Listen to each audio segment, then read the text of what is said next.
Hello and welcome to the Narc Alert, the channel where we look at YouTubers and others to see if they demonstrate any traits that fall within the spectrum of narcissistic personality disorder or NPD. These videos are for fun and entertainment purposes only, strictly my opinion, and remember, please don't send any snark to our possible narcs.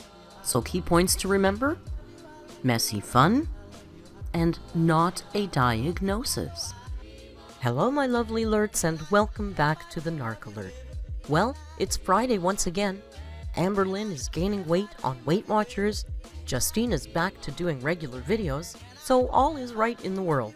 We're having kind of a big protest here in Merc's world, so if you hear some trucks honking, I apologize. No matter how bad your week has been, your Friday is going to be quieter than mine, so that's something. So we've been looking through specific traits of narcissism with our gorl, AMBERLYNN Reed. I thought tonight we could look at sensitivity and frustrations. Almost every one of us feels slighted at some point, but the difference between a narcissist and the rest of us is that they are excessively sensitive. Covert narcissists tend to get competitive and offended at the slightest criticism, and when receiving criticism they tend to go into fight or flight mode.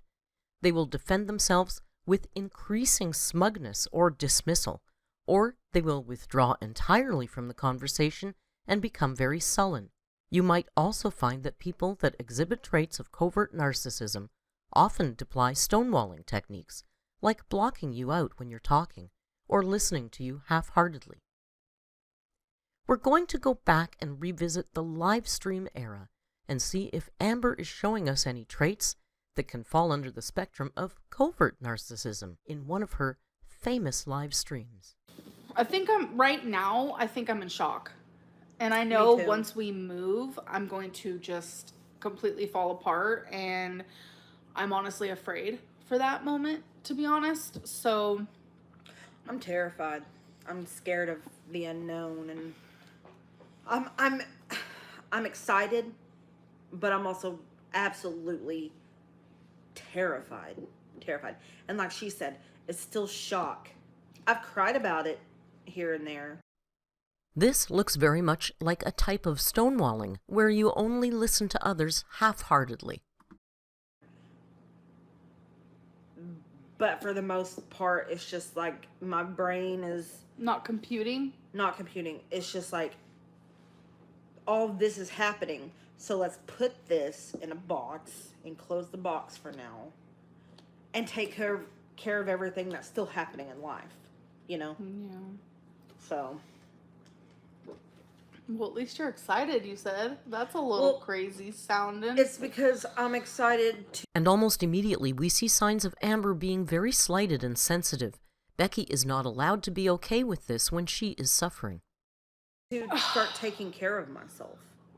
You know, I want to go to the doctor, get my skin condition under... But you could do all that now.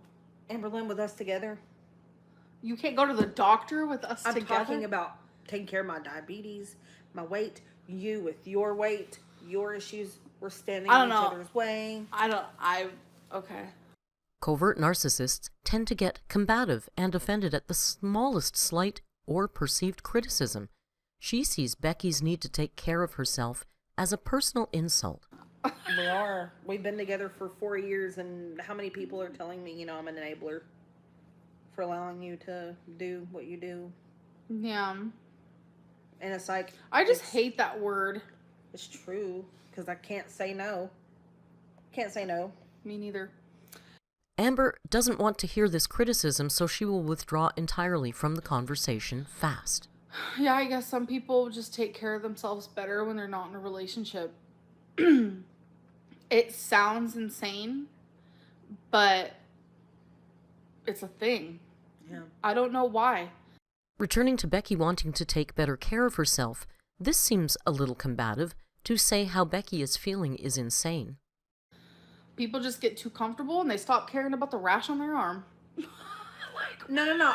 I had more things to say. No, I know, but it's just like the newest thing that's popped up. It's not a rash. It's a skin condition. I get these like that was, see that one? that was itching so bad the other day. Yeah. Somebody told me it's I don't know if it was eczema or they said something else. Right. A lot of people get it on their scalp. What is that called? This is random, but you know what I feel like, kind of? Sorry, I totally... Dermatitis. Covert narcissists often jump into a conversation only to quickly find the topic boring, uninteresting, and unworthy of their attention. Yeah, I know, situation type deal. I do have a dermatologist. It's just I haven't been to her since they cut a scary mole off my back.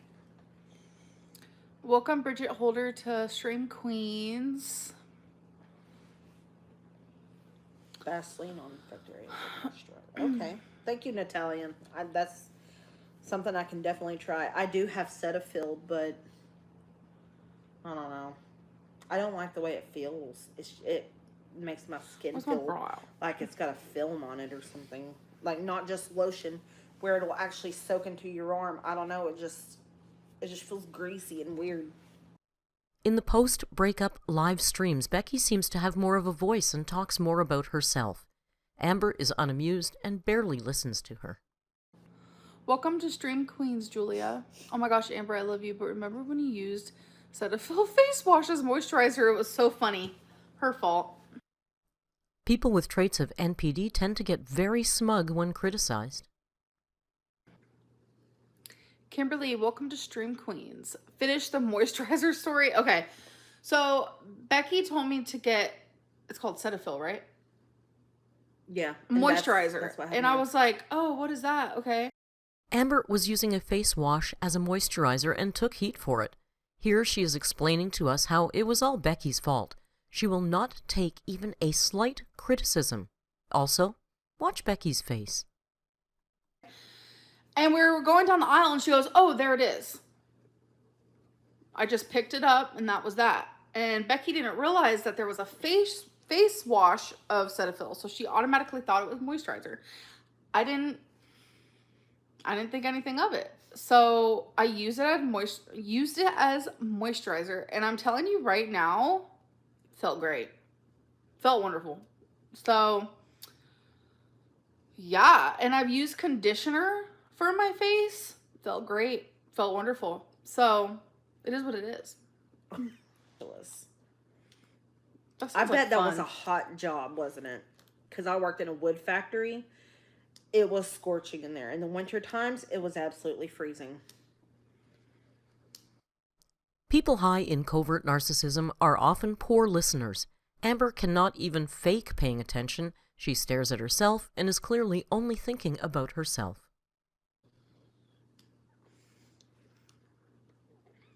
I'm looking rough. I have no eyebrows. I'm yellow. I have dark around my eyes. I'm stressed. I'm fat. I'm bloated. Like, what is going on? Do you have a good plan on taking care of Twinkie's needs? Sending love to you both. Thank you, Monica. And yes, I take care of Twinkie. That's the part that I understand people are concerned because they see me and I'm fat, and like common sense would be someone this size can't take care of their animals. It's not true. I put them before me, above me. They're my everything. So, yeah. It is not an unrealistic question to ask her how she will take care of her dog. At this point, she was practically couchbound. People were concerned that her dog wasn't getting walked. She's very sensitive about this criticism and gives the commenter a smug reply. We just obviously don't know how to support each other. We literally made this whole plan that for her, we were going to start out and let her walk to the mailbox and back every day. And we never did it. No. Still can. With everything I've been doing this last week, yeah, do you see how I've already built up my stamina? Isn't that have. The weirdest thing? You really have. The body is amazing, but it's fucking annoying too. Like, yeah, I've already built up my stamina just in like the last 5 days. Like, it's so crazy. Like how the more you do something, like, it's just so weird to me. There is zero reason to not walk to the mailbox each day. Amber does not want to hear this criticism and goes into fight mode. Do you see how much I'm doing? And here's another thing. If y'all are so worried about Twinkie getting walked and blah blah blah, it's just like you can also hire people to do that, you know. Yes, but the thing is, I would do anything for Twinkie. So it's like, will I build my stamina for myself? No. Will I build it for my child? Yes. You know what I'm saying? At this point in the breakup, Becky was defending Amber staunchly. Becky knew Amber was not capable of walking the dog and was trying to give her another solution. Amber once again gives a smug response. Scarlett? I love that name. Don't be selfish, Amber. You act like Becky disobeyed you by breaking up with you. You don't own Becky. Let her live her life and prove it. Huh?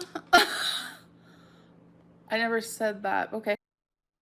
People with covert narcissism might make dismissive or sarcastic remarks and act as if they're above the criticism. And it's like, whenever I first got with AMBERLYNN, I'm not gonna lie, I wasn't the nicest. I ignored her a lot. Yeah, this is stuff we didn't talk about. I would make excuses not to talk to her. People with NPD are deeply afraid of having their flaws or failures seen by others. Exposing them would shatter the illusion of their superiority or perfection.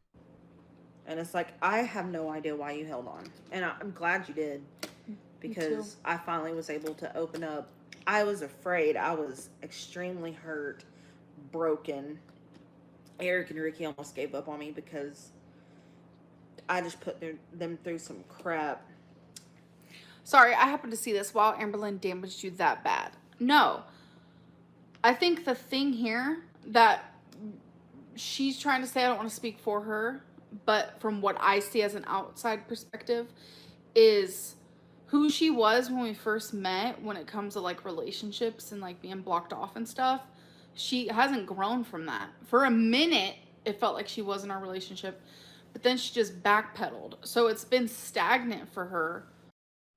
And a return to fight mode. Amber is criticized for bringing Becky down. Amber goes on the offensive and talks about how horrible Becky was and how she hasn't grown. Like, I didn't damage her, make her worse or anything like that.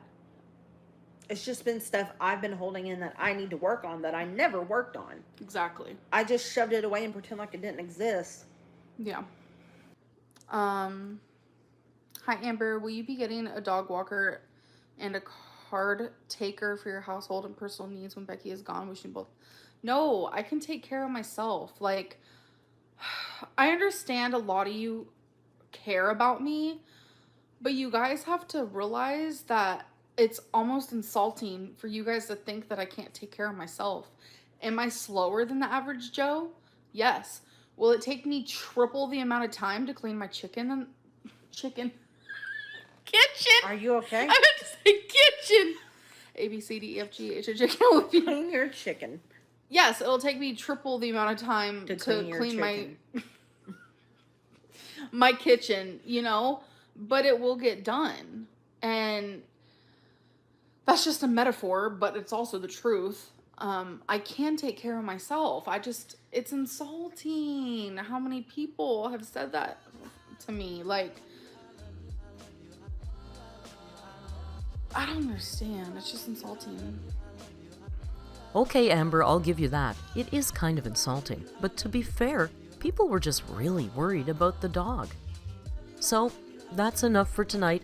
Thank you for joining me. Don't forget tomorrow's live stream. We're going to look at Amber analyzing her own poetry as a little warm-up for Sunday night's new poetry critique. I'd love it if you'd grab a membership, or please check out the Patreon. We're starting to get a lot of content over there. Regardless, thank you for your support and view. Until we meet again, be kind, and hasta luego.